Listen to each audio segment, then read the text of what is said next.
Hello, and welcome to Non Sequitur News for September 12th, 2024. It's Season 3, Episode 256. I am Merwat, and along with the Sentient AI from the future. Good evening, ohmTown citizens. Welcome to Non Sequitur News. We are going to non sequitur and stumble our way through pumpkin spice Chardonnay, AI created recipes, really delayed ID. Hey Mikey, you're old. The SpaceX spacewalk, everybody poops. Hiker maybe sorta kinda discovers meteor crater. The second biggest polluter. Sentient AI couldn't get over that last article. Burnout and hostility, thanks email. And Project Strawberry. Oh, and I've renamed the what do they call it? The little, not the byline, but our little motto. It's news and brews. That's right. I'm drinking a wheat beer that I brewed. Well, I mean, a device brewed it, and I put all the stuff in it. That's what a lot of gatekeepers say. I'm not a brewer.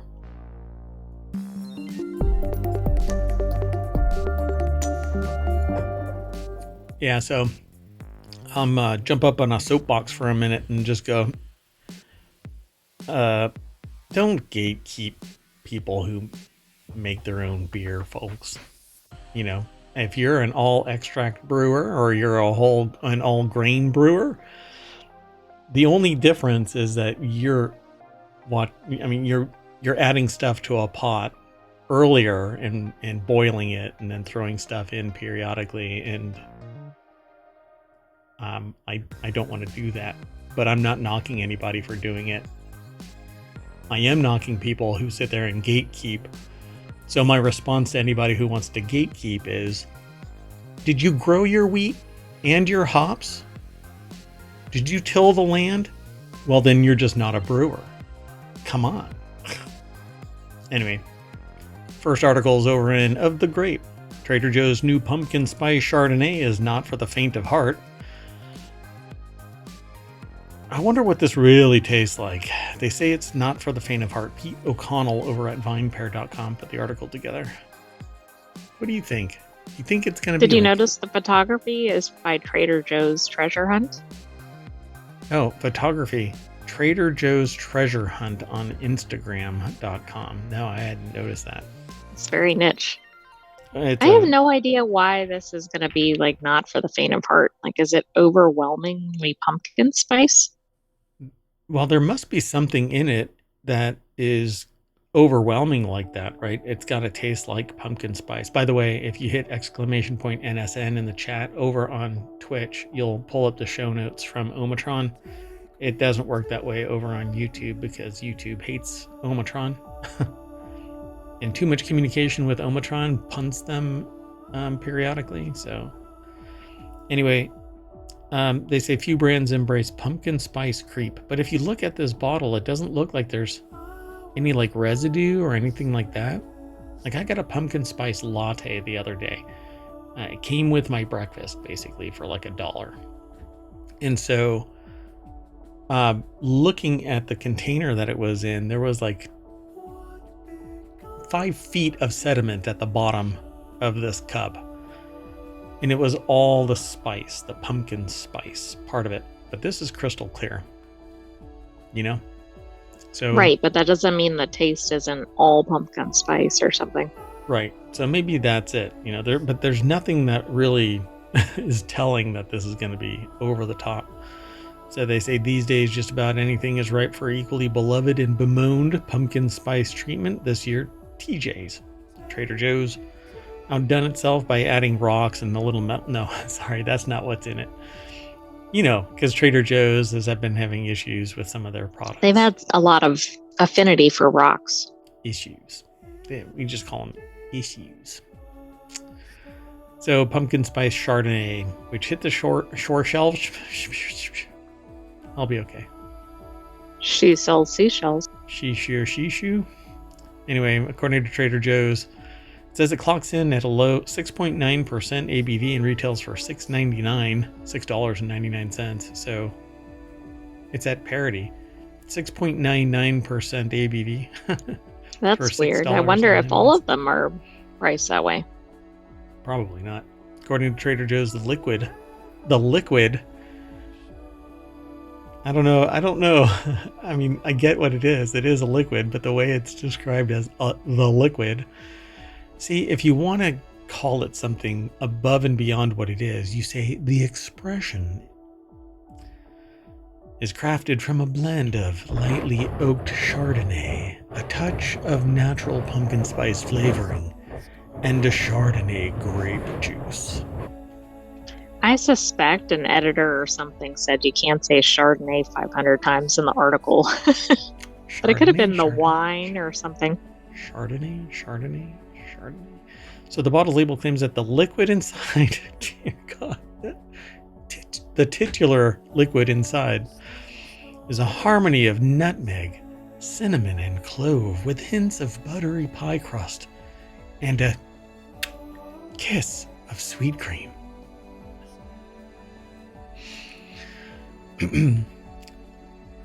I gotta go into getting a bar fight now because I softened my voice just a little too much. So like a freshly baked pumpkin pie, this delicious blend is the perfect way to celebrate the warmth and coziness of the season 2 months prior to the season starting. Well, the Reddit community begs to differ. Oh, wow, everybody is tapping into Reddit community. Ugh. Well, won't go into it, but apparently it says it's the closest thing I'd compare it to is a white mulled wine, and that's an insult to mulled wine, writes another. Well, that doesn't make sense, right? Because wouldn't most mulled wine be red? Yeah. I mean, which is kind of what that is. I've never heard of or tried or anything white mulled wine. I think it's the antithesis. Maybe that's what they're really talking about. They tried it and it tasted like regret. Yikes. Been there. All right, let's keep going. Oh yeah, I'm on a timeline. I gotta get hopping. And that's not a beard comment here either. Hopping, get it? Hopping. Yeah, did you grow your hops, bruh? Then you're not a brewer. So are AI created recipes hard to swallow? Chefs are increasingly using AI to dream up new food combinations, but the results are mixed. Well, then you're not a chef. There's a lot of gatekeeping out there. You know? Kiss my butt. I don't know how to pronounce that name. Bedrag? It's like the name of a dragon. No, there you go. What? It's Irish, but I don't know how to say it. Watch, it's like pronounced Bob. Yeah. We're looking at you, George Jimenez. Beautiful language. Cannot pronounce a lick of it. Should probably learn it. That would be great. That would blow people's mind. Like that one YouTuber that just like seems to pick it up over a weekend and then go and show people just how brilliant he is. Right, and then they're blown away. Like, hey, wait. Are you from here? Nope. Where did you learn to do that? The internet? Really? How long did it take you? About 15 minutes? I don't know. It's not a particularly hard language. You're sitting there drooling. What? How are you doing this? Anyway, brilliant. But Drake Belton over at bbc.com put this article together. How about Dodo Pizza did not put the AI created blueberry and breakfast cereal pizza on sale, but I bet that would be a hit though. With the kids, I don't know. It's sweet and savory. It might actually. It gives it a crunch. You know what I just had the other day? What are they called? The strawberry. It's a breakfast food, but it's like coated with strawberry. I don't know what that is. It's. Hold on a second. I can actually. I'm gonna do this live.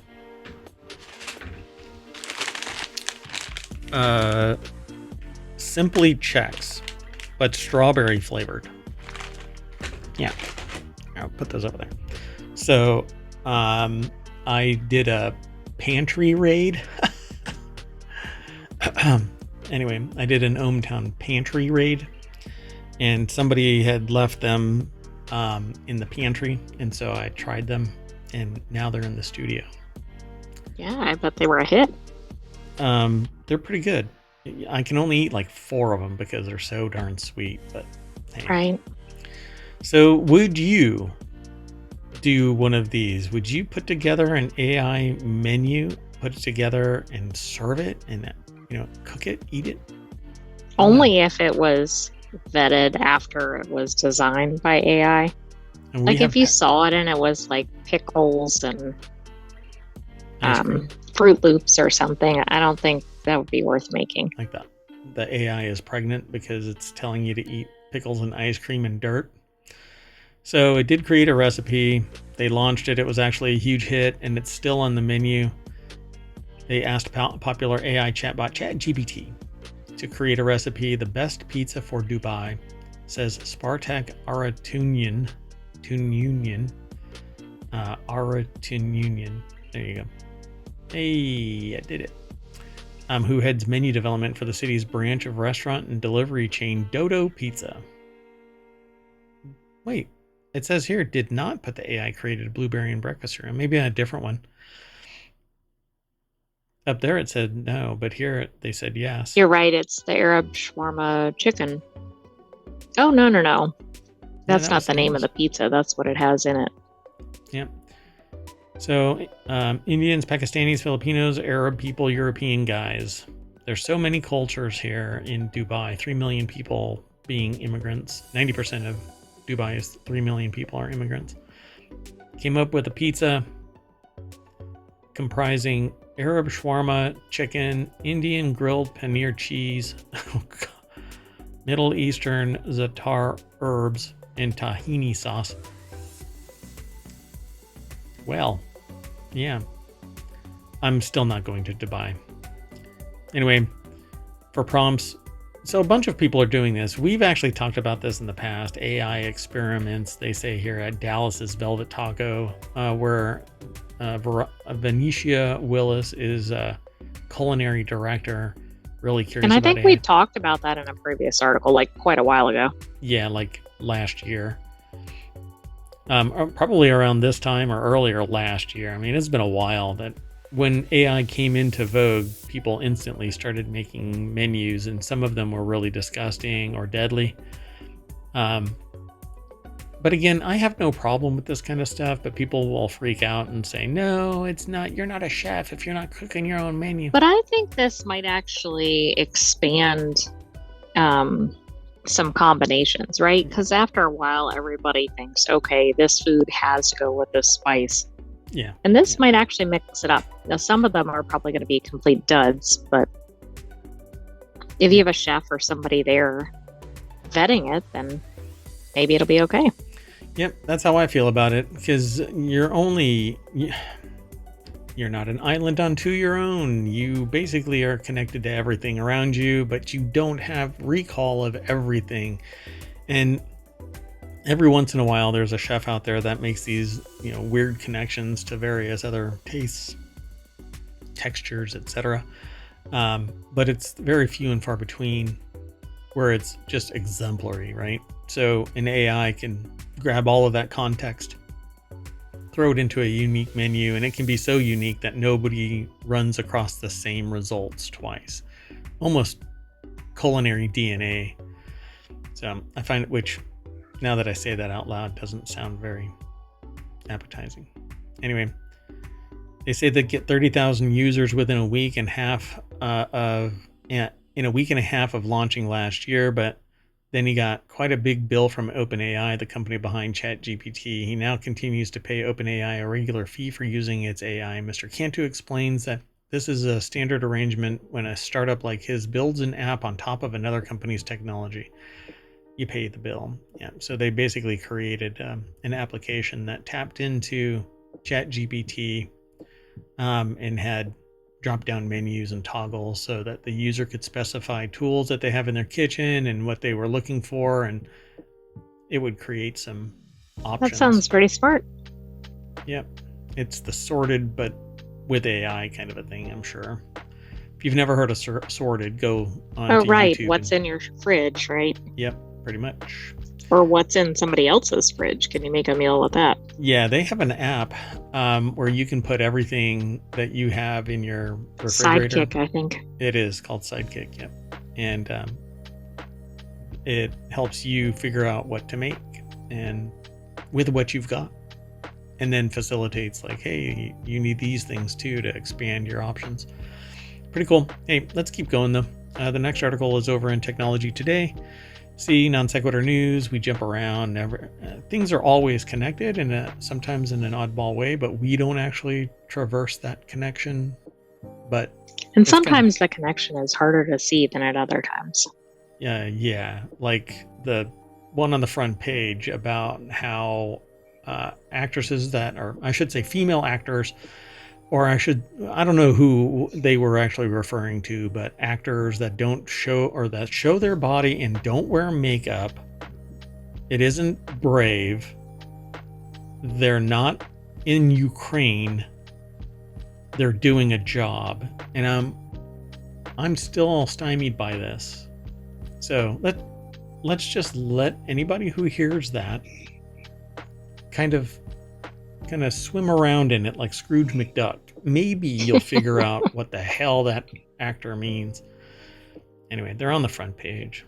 Maybe not for long because we get a lot of headlines scrolling through. Anyway, TSA proposes a new plan that would delay Real ID until 2027. DHS says that people may not have their Real IDs ready by the current deadline, but they've been talking about that for about 10 years, so it's kind of hard to see that somebody wouldn't have it together by now. Yeah, I don't quite get it because unless you're a child, since they announced it, your driver's license probably well, that's true. was Probably is already updated to that, whether you wanted it or not. Right? And those without a driver's license still need a government ID at some point, I suppose, unless you're flying under the radar and you don't open a bank account or anything. I mean, don't you have to have an ID to open your bank account? To pretty much do anything. Yeah, so I don't know what's really going on, but 2027 isn't really that far out. But if they miss 2027, then they'll have to kick it down the road again. So this article by Joe Hindi over at cnet.com has the deck statement that says the Department of Homeland Security says that people may not have their real IDs ready by the current deadline. And it's this right here on your driver's license signifies that you are real ID ready. But you know what I don't get is that the whole point of this is supposed to be for security. Right. So if people don't have it ready, that could be for a number of reasons, but it's like, if we're pushing it down the road, that seems kind of contrary to the purpose of this. Right. But it seems rather dystopian to require it, and anti-freedom and all of that kind of stuff. So I can see why some people are resistant of it. In short, the Department of Homeland Security is anticipating that a lot of people will be applying for real IDs at the last possible minute, resulting in a delay and an influx of people without real IDs showing up at airports and attempting to fly. Could cause delays and security issues, but not for those who have actually done real ID and or the myriad other solutions to get you through checkout faster. Think how bad the airport lines are going to be when somebody doesn't have a real ID. Yeah, because they basically are going to have to do a background check on you at some point. What I really am not looking forward to is the next step of this, because I do think that there's another push after this, and that next push is to get online. You're going to have to have a real ID, and so, which is going to be a lot of problems. Yeah, but I kind of see this happening, and deep fakes and other fraudulent activities online, misrepresentations, outright fabrications, slander and libel across the internet. It's going to end up, well, this person said this, and I mean, that's going to kill the internet, though. Like, who's going to go on there with their ID and post something? Right. Yeah. I mean, people are going to start using VPNs everywhere, and Reality Hacker is something that I came up with a long time ago, and I firmly believe that because of AI, we're trending down that. So Real ID be damned.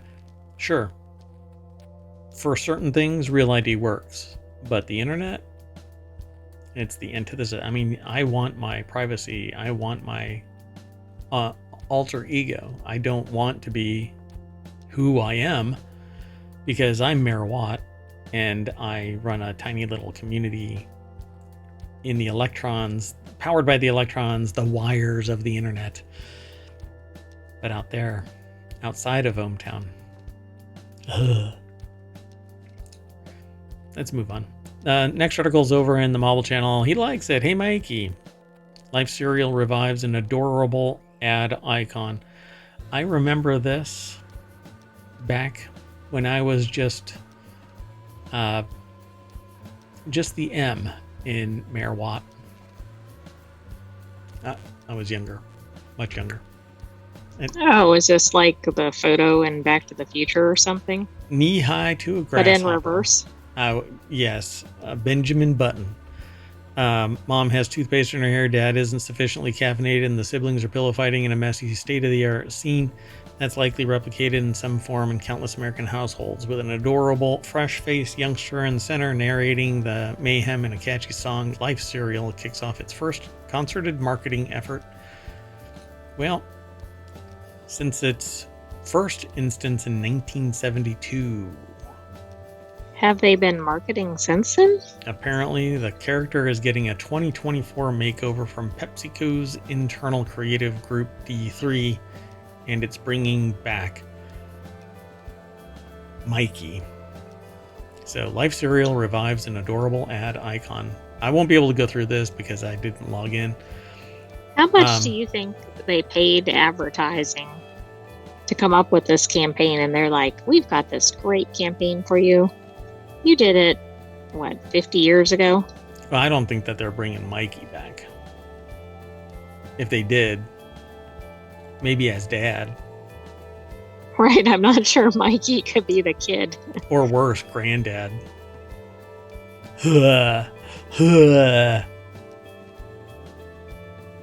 Anyway, it says the kid should be noted as Mikey, the first character first seen in 1972, helping to embed the catchphrase "He likes it, hey Mikey" into the lexicon, and later inducted into the TV commercial Hall of Fame.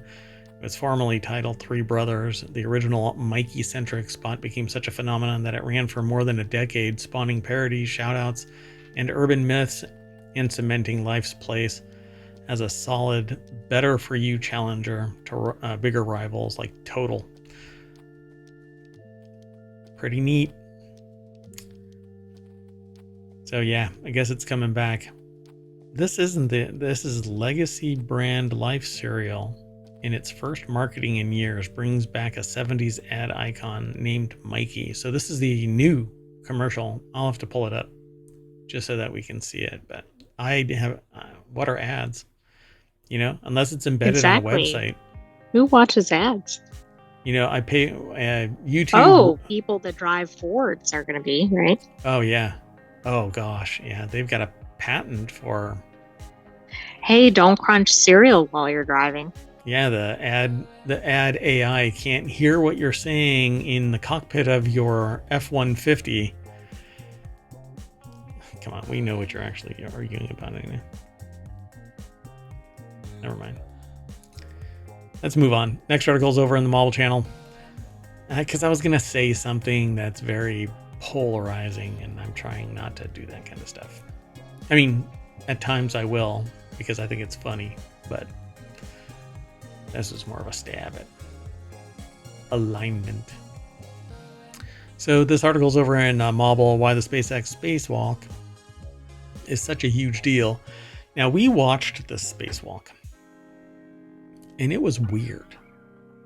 Yeah, I wouldn't exactly call it a spacewalk.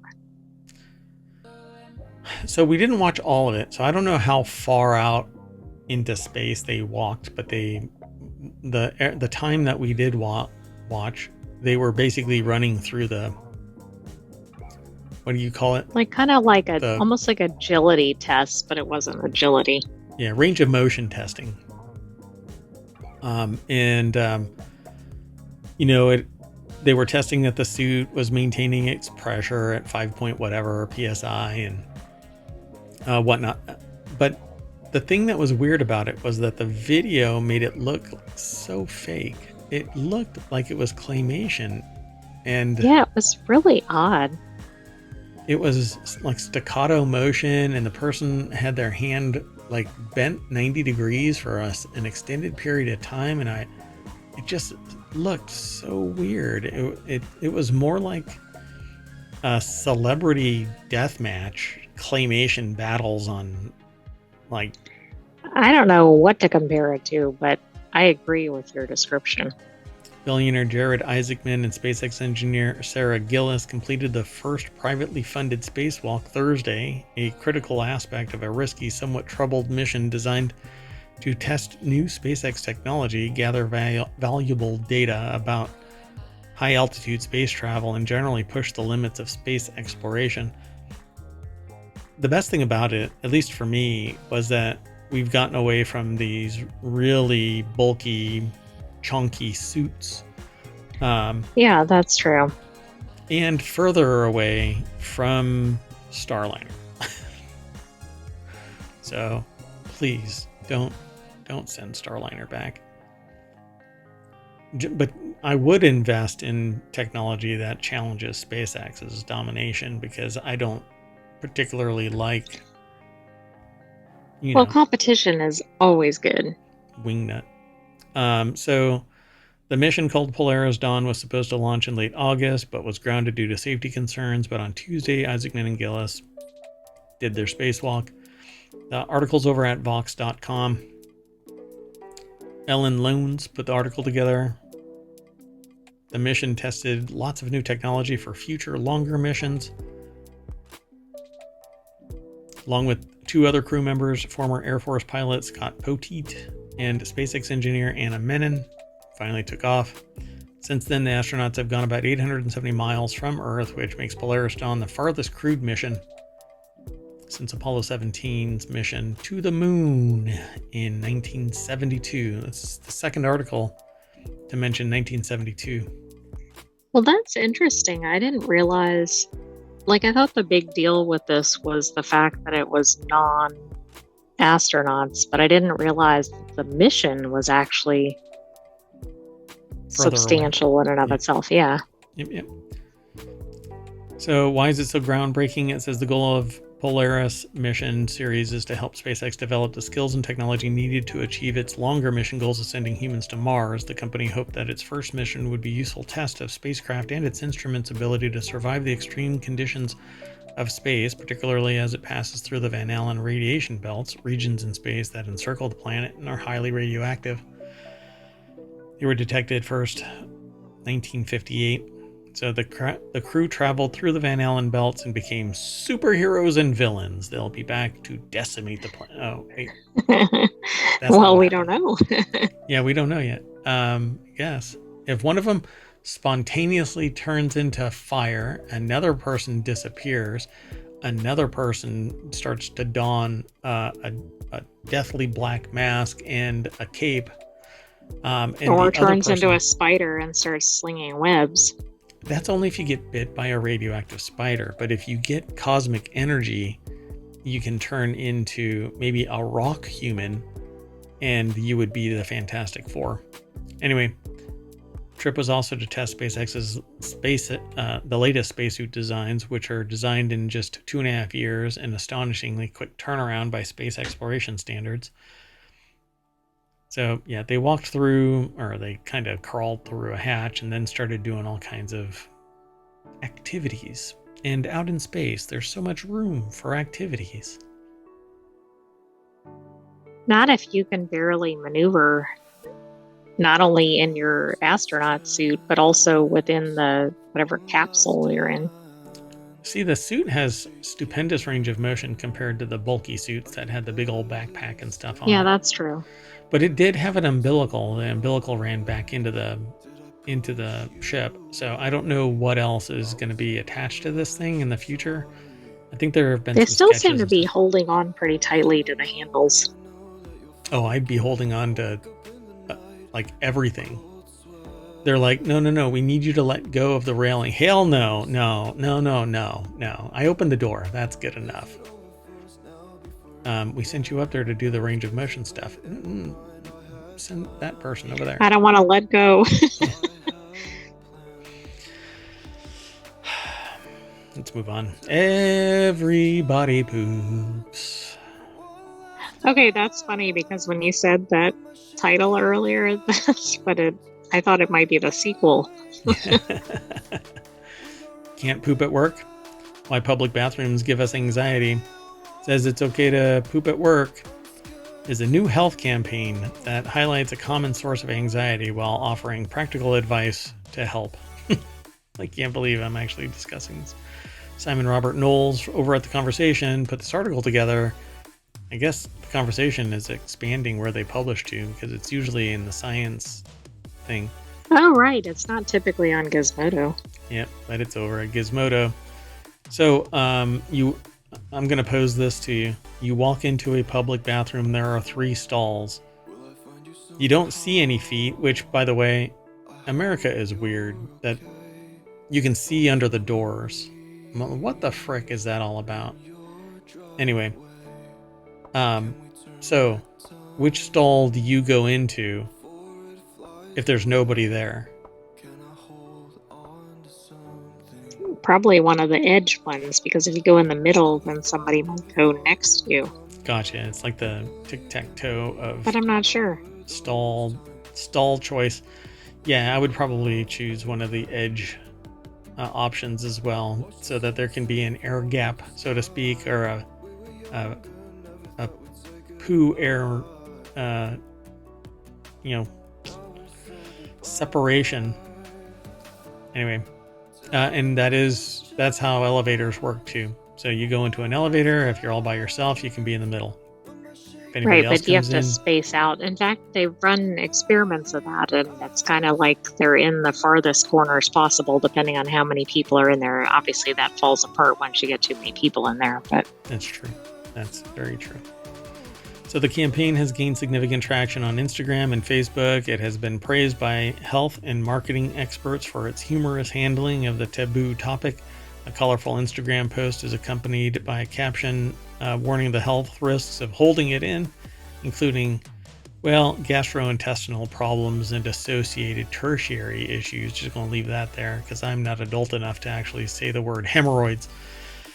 Anyway, parcopresis, sometimes called shy bowel, occurs when people experience difficulty or inability to poo in public toilets due to fear of perceived scrutiny by others. This is why I am a proponent of individual public bathrooms, fully enclosed unto themselves. Right, why have multiple in a room? Because they're cheap bastards, and they don't want dignity. They want to save money. And it's a sunk cost, one and done. You still have to lay the same groundwork, so to speak. You have to put the same pipes in, the plumbing, and all of that. You have the same number of sinks. The plumbing, again, is in the walls. True, but there's probably more bricks or whatever your walls are made out of, right? Because you have to construct separate rooms. I don't know. But it doesn't have to be like a bunker, for crying out loud. It's just I don't know why I said bricks, drywall, whatever it is. And you're like, well, it's got to be cinder block, 6 feet thick and filled with cement and rebar. I'm not a construction expert. My point is building separate sections. The rest of the facility can be destroyed by a hurricane, but the 3 people in these stalls will survive.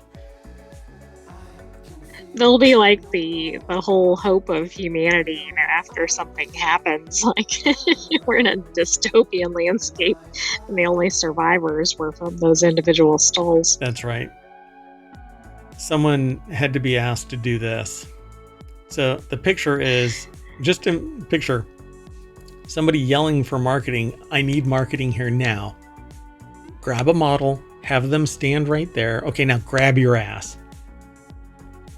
Yeah, but Grab it, that wouldn't have even been as bad as what this is.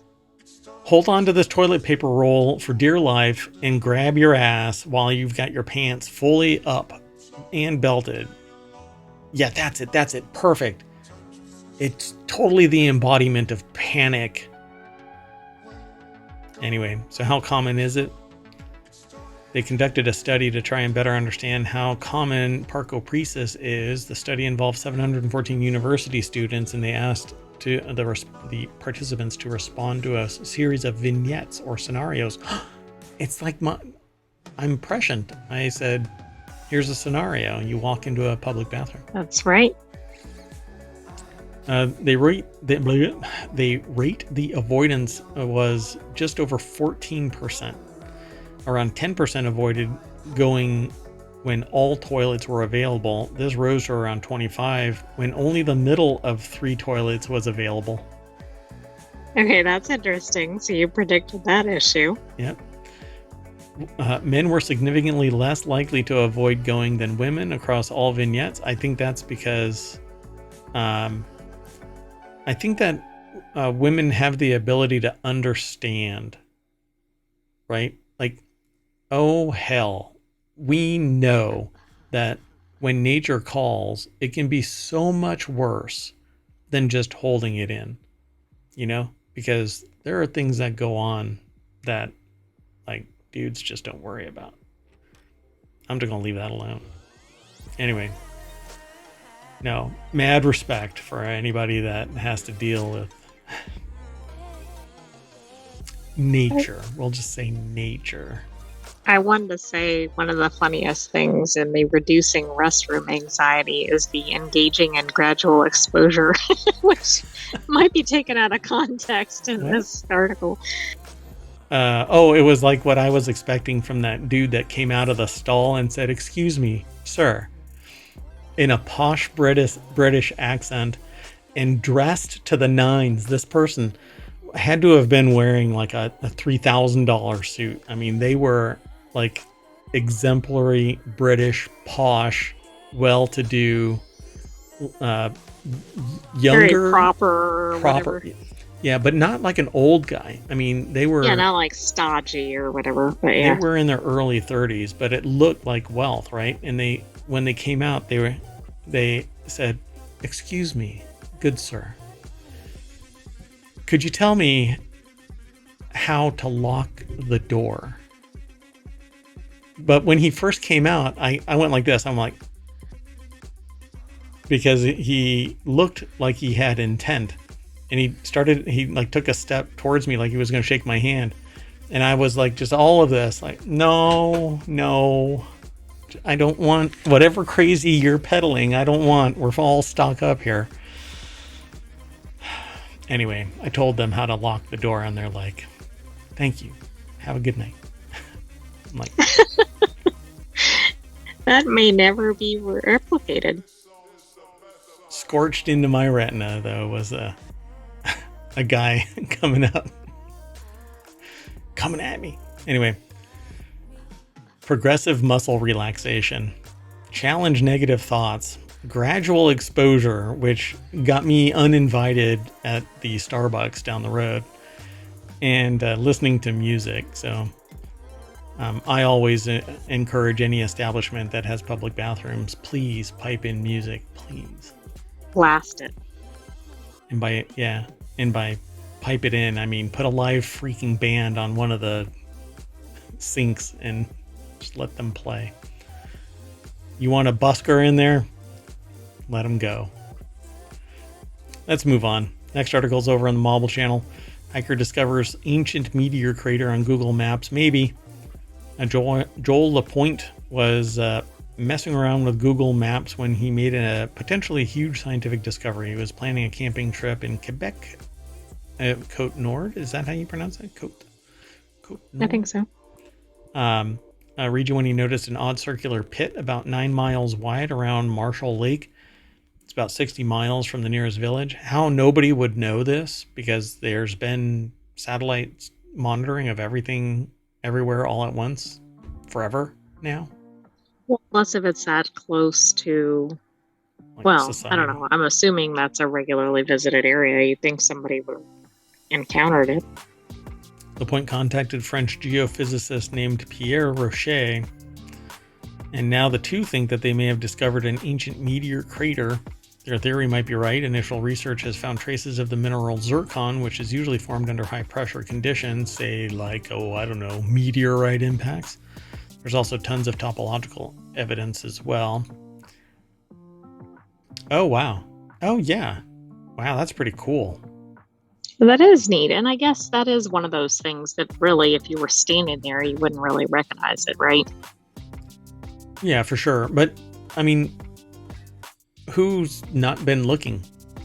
I mean, aren't there millions of people that are like just kind of... I thought so. Aren't they scouring for this? Yeah, Louis Prada, and there's systems out there that are scanning for this kind of stuff. But this is a really amazing find then.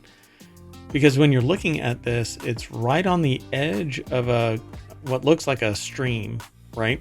And it's a topological map, and it shows Right, which Go makes ahead. you think that the stream might have been impacted by that or something.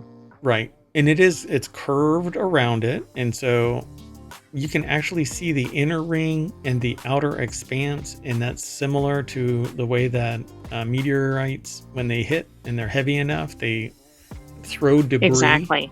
create rings. And there's usually a high point in the center where the material billows up and then settles straight back down. It kind of looks like a textbook Meteor. impact site. Yeah. Yeah. Meteor crater. Yeah, that's pretty damn awesome. I dig that. So they say they're no scientists, but it seems to me that the giant holes are dead giveaway from meteor impacts, but that's why they're not a scientist, because an actual scientist, a Canadian geologist named Gordon Osinski, told the CBC that people actually find circular geological formations using Google Maps all the time. 9 times out of 10, he said, and just so everybody knows, 65.587% of all stats are made up on the spot. Well, they're just plain old holes with no cosmic significance whatsoever. Gordon, you're a cosmic hole with no significance whatsoever. That's just rude. So if it does prove to be a crater left behind by an ancient meteor impact, it will add to the 31 already known impact craters in Canada. So they're going to present the findings at the meteoritical? Is that meteoritical? Is that right? I guess so, about meteorites, but I've never seen it before. Meteoritical Society. Rocher and Canadian Osinski plan to raise... Canadian? Rocher and Canadian Osinski plan to raise funds for a field expedition to the site in 2025, and if everything goes according to plan, the team will conduct additional tests and verify the crater's origin. You know what's interesting? When I typed in meteoritical, the first thing that came up was Meteoritical Society. Hey, when you're going to corner a market, it's the exact same thing you do when you're pursuing your PhD. If you're pursuing a doctorate, you focus on something so obscure that only you literally make up your own domain. So when you do your defense, you can just stand there and go, y'all are idiots. I'm the only one that knows anything about this. So I could tell you 1 + 1 = 3, and you'll just have to accept it because y'all are tourists. I was born here. Let's move on. We got 3 more articles, including this one. So Nigeria is the world's 2nd biggest plastic polluter. Expert insights into the crisis. Who do you think is number 1? If Nigeria. Who? Polluter, I would say China, but plastic polluter, probably US. I wonder if they're going to talk about it.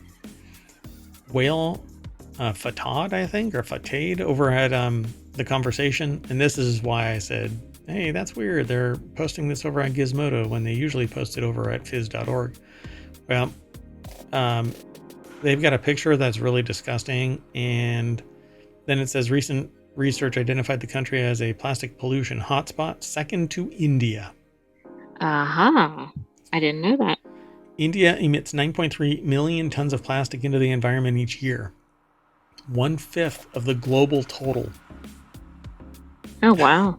Nigeria emits 3.5 million tons annually. See, the problem is that what happens is it gets thrown into the streets and then pushed into the waterways, and then that pushes it out into the oceans, and then it becomes everybody's problem. I've seen videos of like streams and creeks and flood control channels that are just jam-packed with plastic. So they warn that plastic pollution is a serious problem in Nigeria and can be found wherever there is any human activity and beyond. I'm sure the pollution comes in a range from micro or macro plastic, which is larger than 25 millimeters, down to nanoplastic, which is less than 1,000 nanometers. So, of all kinds, polyethylene terephthalate, used for food packaging, beverages, personal care products, polyvinyl chloride, polystyrene. All of these plastics basically make their way into the environment and poison the environment. And when they do bind themselves together somewhere and become a floating mass, they actually can carry stuff to other locations that they're normally isolated from, and then they contaminate that region as well. So the study by Gideon Adowu found alarmingly high levels of microplastics in the Osun River.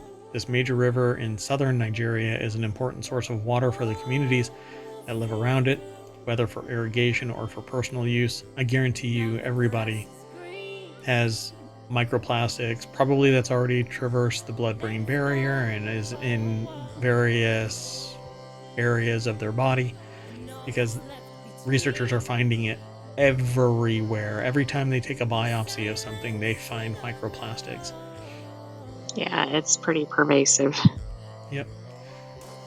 But what's interesting is that I was on the right path with my research. I was going to use variable light and dark field microscopy to find and be able to count the number of microplastics by causing them to phosphoresce. And researchers actually did that and made a mobile device much faster than I could have. It would have taken me years to actually, make something functional. I just don't have those type of connections, but I think it's pretty amazing. And we're finally, it's more than just me and what seemed like a lot of people screaming into the void about microplastics. People are doing something about it. I'm hearing people in the real world eschewing plastic now. Which is really good, because part of changing it is getting people talking about it. And I also feel like it's becoming much more prevalent in the news, which is good because it's getting out to more people. Yeah, I would say that there's several articles a week nowadays that are talking about microplastics to some degree. But I would say a year ago or so, that wasn't the case. I mean, Correct. It hasn't been that long ago that that's changed. Yep. So good on them. One last thing, the study found as many as 22,079 pieces of microplastics in just 1 liter of water, which we've had much lower numbers, but still extraordinary numbers in other water sources. Bottled water included have microplastic, nanoplastic in them. So this And it's says, not always from the container, right? Sometimes right. it's from the filling process or bottling process or whatever. Yeah, various sources, including the source itself. Like it's pulled from a creek or a stream, and it's in that, and they're finding it in the soils that are, and the microplastics are permeating the soil and changing how the water actually flows, because obviously microplastics just divert water. It doesn't trickle through the same way that it trickles through soil. Yeah, pretty horrible. Okay, let's keep going. The next article is over in the mobile channel. Responding to work emails after hours found to contribute to burnout and hostility. 649. No shit. Right. So imagine it's Friday evening. You're about to watch new Netflix drama, trying to unwind after a long week. Suddenly your phone pings with the work email urgent. Your heart sinks, stress levels rise. Even if you choose not to respond immediately, the damage is done. You still have to deal with it later anyway, so your anxiety level goes up. but the article says work has again encroached on your personal life. There is a YouTuber, a YouTube channel that talks about alcohol. And I happened to swing by a live stream of theirs, and they're looking for somebody. They want somebody to be part of their community. And they straight up said that they're looking for a person that can wear any hat that is needed to facilitate the growth of their That's a red flag, because then they want the person to do 10 different things. Yeah, and they described how a person complained that, I'm doing all of this stuff, and while I can do it, that's not why I was hired. And apparently they were, either they chose not, they didn't describe anything other than the person didn't come back on Monday. And I'm kind of shocked because the expectation of performance beyond the scope of one's job is the reason why unions form. And it's abusive for somebody to imply, if you want to work here, then that's what you have to do. Because it isn't something there's an imbalance of power there. And they've already hinted that a person has been punted because they didn't rise to the level expected of them. Right, that meant they weren't on call for every single task ever. Right. And this is exactly what happens: burnout and hostility. And while other people, I can guarantee you that there are people that are favorited in that organization much more than others. And the others are marginalized and not allowed, like don't come back, basically. But it doesn't happen. They don't get the promotions or whatever. But it probably doesn't happen frequently because they are just not populating with a lot of people. And it's kind of like the news organization that allowed anybody to write for them, the Huffington Post. They basically allowed anybody to write for them. They selected a bunch of people, and then once they like IPO'd, they punted everybody, and it was basically tough shit. Yet they made their bones off of the hard work of all of these people that had aspirations, but the duty to perform was voluntary. They didn't get paid. They didn't get paid extraordinary when they actually did get paid, and then they got uninvited. I mean, it's sociopathic, it's abusive, and it's why unions form.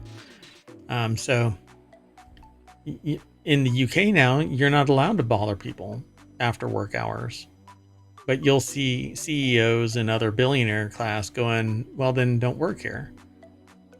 Exactly. I mean, is it really getting stopped? Maybe in some spots.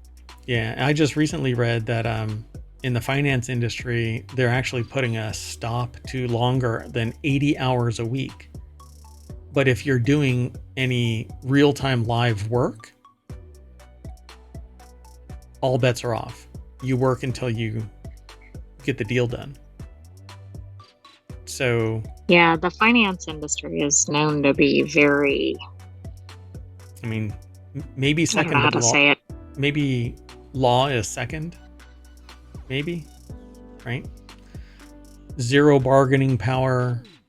If you want to stay in finance, you have to bust your hump so that you can make your bones, and then you can go somewhere, because you've been making for 5-6 years until you're burned out $250,000 a year. It's why I didn't go into finance, because I hated what was behind the door. I absolutely despise the good old boy club and these cliques and, scratch my back, I'll scratch your bullshit. So as a professor of communications, they wanted to understand what happens when people feel compelled to dash off work emails after dinner and before breakfast. So a colleague and them conducted a study investigating the effects of after-hours work communication. I hope they sent those before breakfast and after dinner or whatever to replicate it. I think some people in the study wouldn't know how to respond because they might not know an existence outside of that. Yeah. I mean, I used to work 100-hour work weeks and wore a suit, and I said, no, I can't do it. I wanted to enjoy my life. 2.5-hour commutes one way. I would spend 4 or 5 or 6 hours in traffic. So the research conducted through a survey of 315 full-time U.S. employees across various industry draws upon the conservation of resources theory to explain how after-hours communication depletes employees' mental and emotional reserves. True, you have to live your life. So the numbers have doubtless only risen since then. More than half of American employees reported checking work-related messages at least once over the weekend. I responded to an email this morning at 3. Okay, that's a bit ridiculous even compared to this article. Yeah, and I went to bed at 1, so mayoral duties never cease. According to a 2013 survey conducted by the American Psychological Association, the numbers have doubtless only risen in the 11 years since that survey. Oh my goodness, I would say it's almost probably like 90% or something. Their findings show the consequences of this shift in the modern workplace. When the boundaries between home and work are eroded, it doesn't just hurt a person's job and life satisfaction, it affects everything. They say organizational performance too. I think they're trying to make the point that like there's some impact beyond somebody complaining. So like even if you don't care about the worker, maybe you care about your company operating. Yep. Yeah. I mean, you don't get paid. This is why I'm such a proponent of telework. You don't get paid to travel to and from work. And you don't get paid, arguably, right? You're one of those exempt employees with a salary, and so you are on call, essentially. You can't turn off, but then they expect you to have work-life balance, because if you show up pissed off, they're like, oh, we're going to pip you or something like that. And you're like, man, I was up until 1 o'clock doing your work and then up again at 5. Exactly. Now you expect me to be fresh and cheery the next day. I don't think so. How about I smack you? Anyway, yeah, and this is something that I tell people all the time. You have to learn to say no. And if the abuse continues, you have to either form a union or walk. And if everybody else is happy and you're the only one that's miserable, that means that there's no union that's going to form. You have no bargaining power. You bounce. But you have to be ready to do that. So,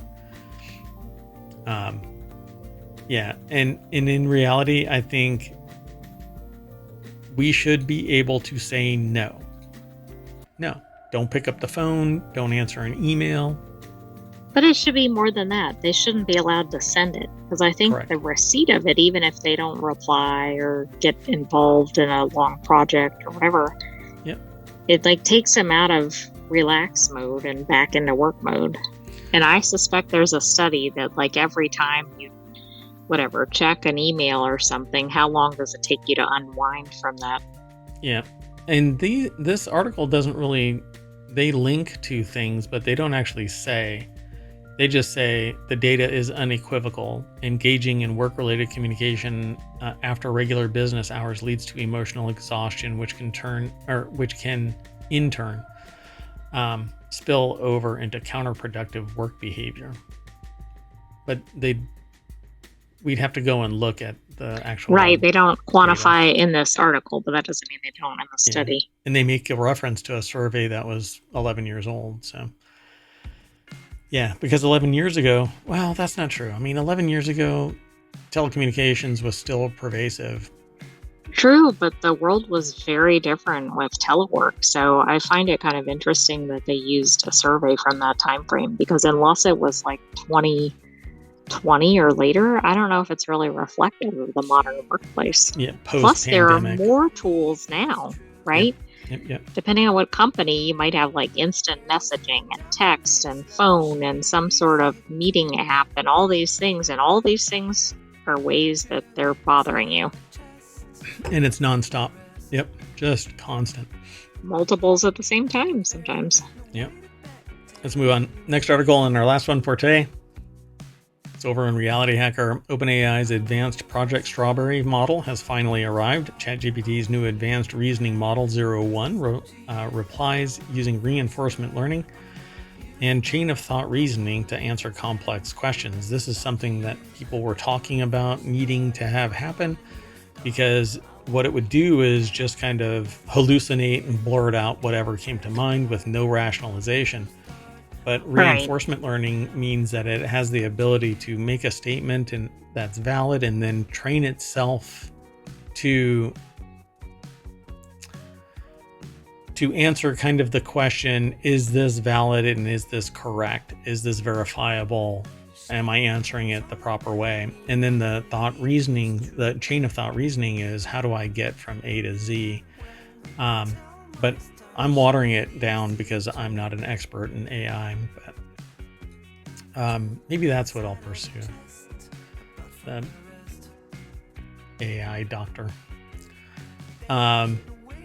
Andrew That could work. Tarantola put this article together for Digital Trends.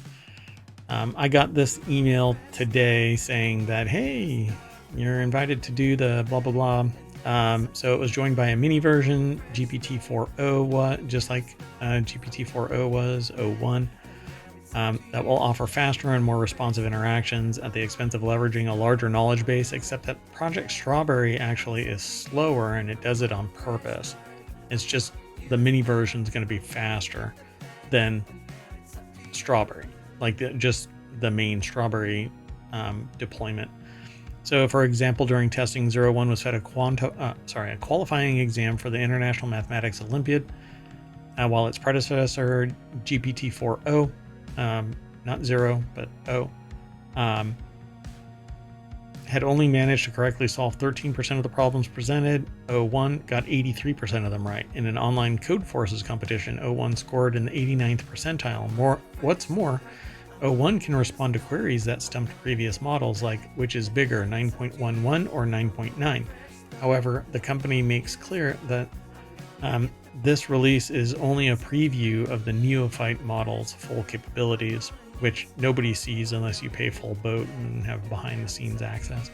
Right. The new 01 has been trained using a completely new optimization algorithm and a new training dataset specifically tailored for it, using a combination of reinforcement learning and chain of thought reasoning. Reportedly returns more accurate inferences than its predecessor. It hallucinates less, which is what I said, and it says we can't say we've solved hallucinations. Well, Right. if they haven't solved it, that's kind of concerning. I feel very secure having a psychopathic AI providing advice to millions of people. Yeah, I told some people earlier this week, do not use AI to construct anything that you are not very well versed in, because if somebody asks you a question based on the information you provide and you don't have knowledge of what went into it, a reference, a citation, something that allows you to ground your writing in reality, you're gonna be fired. You're instantly. Right. You might lose your whole career, right? Like if you have a professional license or something. Yeah. Like if it's medical or law or pretty much anything. Accounting, right?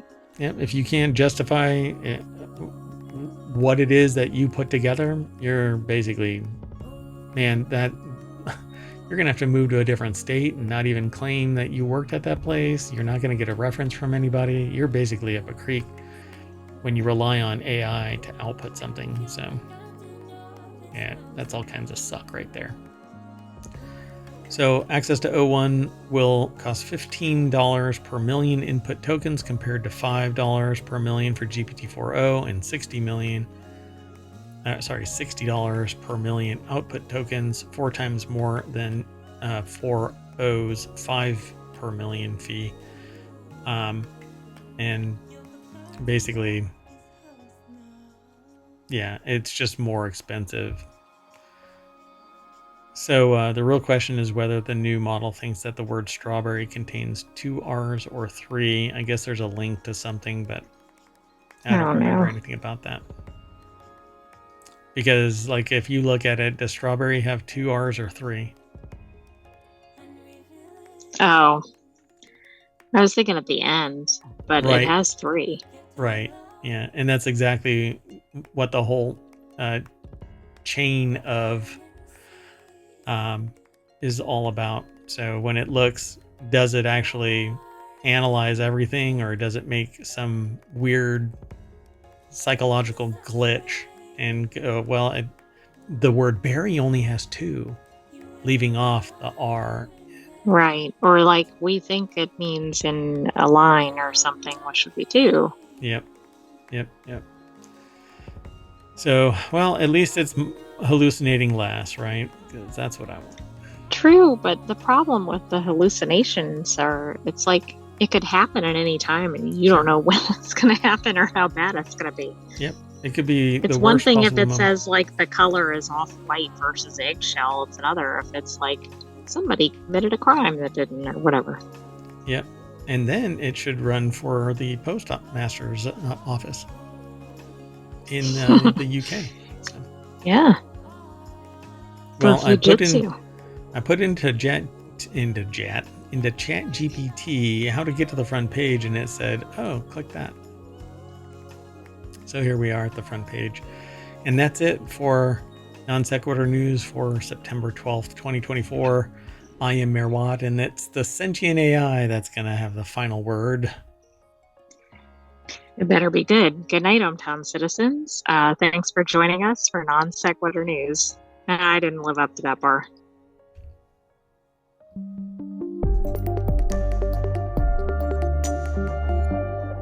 Okay, I lied. Bye.